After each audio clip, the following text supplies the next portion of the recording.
See that is the interesting part कि हमने ये भी आर्ग्यूमेंट किया था कि अब तक पुलिस की जितनी भी रिमांड रिपोर्ट्स या किसी भी तरीके का एफआईआर में भी मेरा ये एक आर्ग्यूमेंट था कि एफआईआर में 2 ही बार चेतन का नाम आया है। FIR is the basic starting point, जहां से आपकी इन्वेस्टिगेशन शुरू होती है, वहां पर भी 2 ही बार चेतन का नाम आया है। एक बार इज हियर से कि जो डिसीज्ड हैं उन्होंने अपने पिताजी से चेतन का नाम कहा था, और दूसरा डायरेक्टली एलिगेशन है कि मुझे शक है कि चेतन ने ये काम किया है। इसके अलावा कोई भी रोल स्पेसिफिकली एट्रीब्यूट नहीं किया गया है चेतन को इन दी एफआईआर, ना कि रिमांड रिपोर्ट में। हर जगह पर अक्यूज टुगेदर ये कहा गया है। कल हमने कोर्ट के सामने ये भी बात कही है कि जब हमें मिलने का मौका मिलेगा तब हम जान पाएंगे कि चेतन का एग्जैक्टली कहना क्या है, और उसके लिए भी हमने कोर्ट से परमिशन मांगी है कि ताकि हमें मिलने दिया जाए और उससे हमें ज्यादा इंफॉर्मेशन मिल सकती है कि उनका रोल क्या था। बट पुलिस रिमांड रिपोर्ट्स या इन्वेस्टिगेशन से अभी तक भी चेतन का रोल एग्जैक्टली क्या था ये क्लियर नहीं हो पाया है। बड़ी बात कह रहे हैं सर आप, चेतन का रोल अब तक पुलिस रिमांड से नहीं हुआ है। अगली तारीख जब होगी जी, तो आप लोगों के क्या डिफरेंसेस होंगे और क्या पुलिस सामने लाने की, क्योंकि उन्होंने जो अब आर्गुमेंट दिए हैं इसकी वजह से उन्हें पुलिस रिमांड दी गई है। जी सर, कोर्ट ने ये भी अपने ऑर्डर में ही कहा है कि कई सारे रीजंस फॉर एक्सटेंडिंग रिमांड ये पहली रिमांड जैसे ही है, कई सारे रीजंस, तो उन्होंने रिपीटेड रीजंस वही दिए हैं। एडिशनल पुलिस कस्टडी की मांग 3 तारीख के बाद मिलना थोड़ा मुश्किल होगा, ये मेरा मतलब अंदाजा है।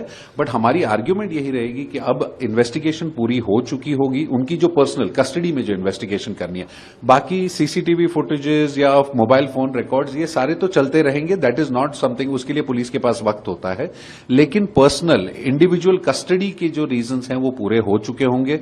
सो we will ask that they be remanded to judicial custody and sent to Yerwada central prison. 7 दिन की पुलिस कस्टडी खत्म होने के बाद आज सिया गोयल और चेतन चौधरी दोनों की कोर्ट में पेशी होगी। थोड़ी देर में ही 7 दिन का इन्वेस्टिगेशन खत्म होने के बाद अब पुलिस उन्हें कोर्ट में लेके जाएगी और 7 दिन की पुलिस कस्टडी मांग सकते हैं। लेकिन उससे पहले फर्स्ट टाइम एक्सक्लूसिवली हमारे साथ है साहिल गोयल, जो सिया के सगे भाई है। इस पूरे मामले में साहिल गोयल ने परसों अपना बयान भी दिया था, आज कोर्ट में पेशी है, क्या कहेंगे?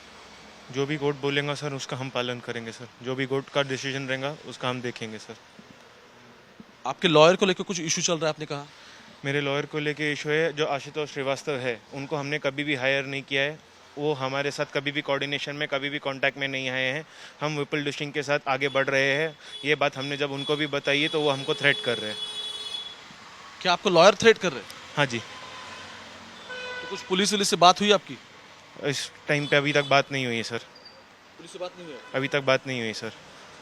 तो ये जो मीडिया में आशुतोष श्रीवास्तव आप बोल रहे हो, जो अभी आपके बिहाफ ऑफ यू वो बाइट्स दे रहे हैं, मीडिया के साथ बात कर रहे हैं, क्या वो आपके लॉयर नहीं है? हमारे लॉयर नहीं है, हमने विपुल डिशिंग को हायर किया है, उनकी सर्विसेज के लिए हमने उनको अप्रोच किया है। हम उनके साथ 4 दिन से इस चीज़ के ऊपर काम कर रहे हैं सर। ओके, लेकिन मैंने उनसे बात की थी परसों, तो उनका ये कहना था कि सिया ने इसमें उन्हें दस्तखत दी है। ये उन्होंने फोर्सफुली कुछ किया है, कुछ नहीं है, मुझे मालूम नहीं है सर।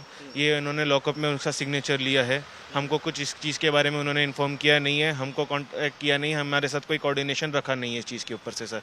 इस चीज़ के ऊपर हम लोगों ने आज कोर्ट में एफिडेविट भी फाइल किया है कि हमारे जो प्रोसीडिंग लॉयर है इसके आगे वो विपुल डिशिंग रहेंगे।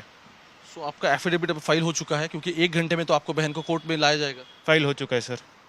फाइल हो चुका है, उसकी दस्तखत भी है उस पर? किसकी? वो पेंडिंग प्रोसेस है सर। ओके, वो पेंडिंग प्रोसेस है। तो मुझे आप ये बताएं थोड़ा शुरू से, क्योंकि आप इस पूरे मामले में थे शुरू से, आपकी बहन है जिसने सब कुछ किया है। शुरू में जब शादी का फाइनल हुआ था, जब एंगेजमेंट हो रही थी, तो क्या आपको इस सब बात का अंदाज़ा था? सर ये मैंने पुलिस स्टेटमेंट में पुलिस के साथ इन्वेस्टिगेशन में उनको मैंने बताया है। आगे आपको कोर्ट हियरिंग में ये सब चीज़ें समझ में आ जाएंगी। Thank you sir. और बस 1-2 बातें हैं, आप भी निकल रहे थे बाली के लिए? हाँ जी। तो ये हमने ड्राइवर से बात की, तो ड्राइवर का कहना था कि आपकी बहन वापस आई थी और उसने कुछ पासपोर्ट वहाँ से निकाला and she tore that passport. तो क्या आपको याद है कि एग्जैक्टली किस तरीके से वो सीक्वेंस हुआ था?